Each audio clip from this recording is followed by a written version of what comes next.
Hello and welcome to Halftime of the Footy. Well, they've probably got the toughest job in the country and they're rarely praised for their good work by the supporters.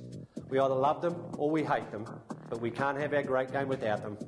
Today we look at umpiring and how the game is changing for them.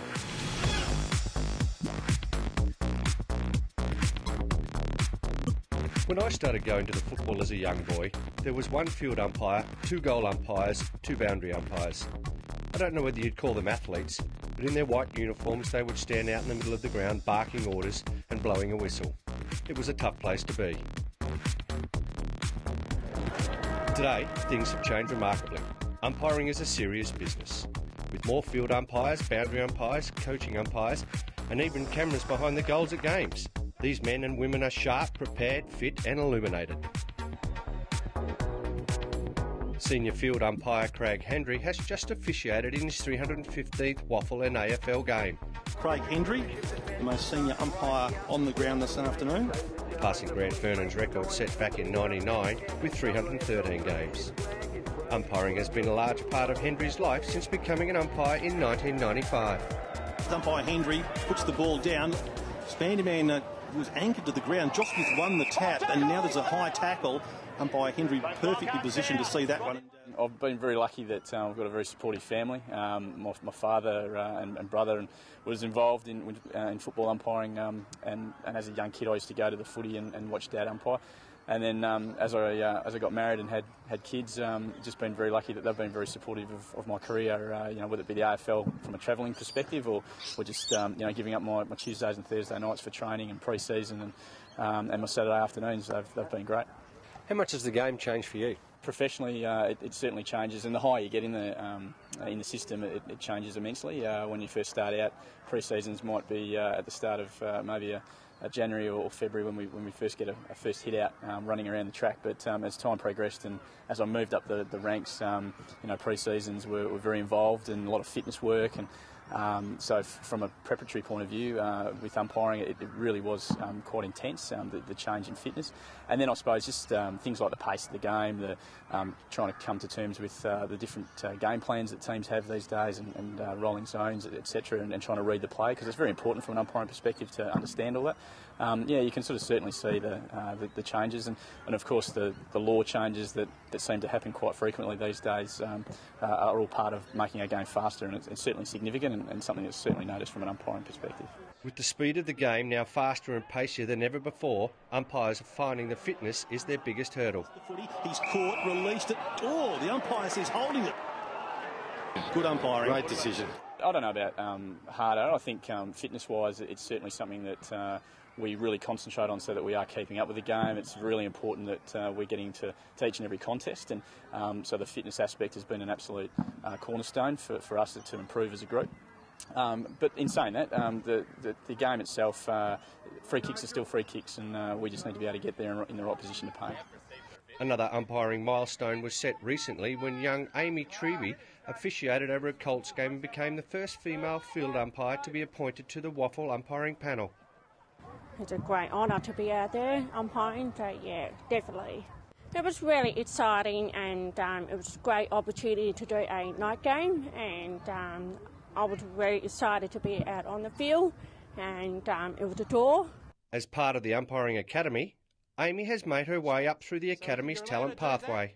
I did a couple of years with talent pathway for amateurs, and that's where I finally realised that there are opportunities to come up to WAFL.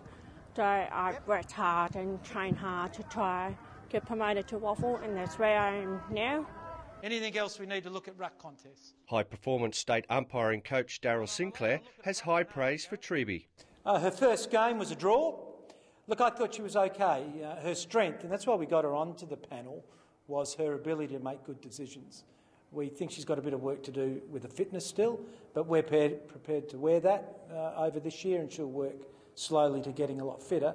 But her communication skills and decision-making are quite strong. So look, she's going quite fine. I think she must be maybe 10 or 11 Colts games, and then next year she could really launch her career if she works hard enough. Are women umpiring football some of the big changes that have happened over the years? Oh, look, maybe it's easier now because of the laws that govern the zero tolerance to abuse There's send-off laws in now, not that we've got that in WAFL, but in senior community. So maybe that does make it a little bit easier. The environment is certainly improving throughout the whole of senior community footy.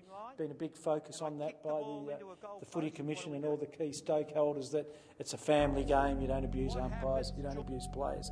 You go to the footy to watch a good game of footy. So maybe I think that's helped the environment, and maybe women and younger people taking up the game. 3 minutes for stretch.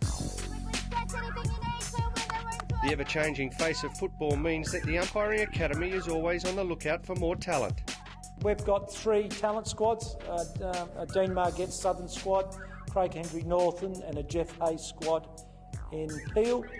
The best of those umpires go to senior community, and then a fast track into our WAFL Academy, which is coached by Graham Zanich. So there's no doubt that talent pathway is working, but no doubt we want more talent. We want more talent at WAFL. I'm very conscious as the state umpires coach that we don't have blokes just umpire reserves footy for 9 or 10 years.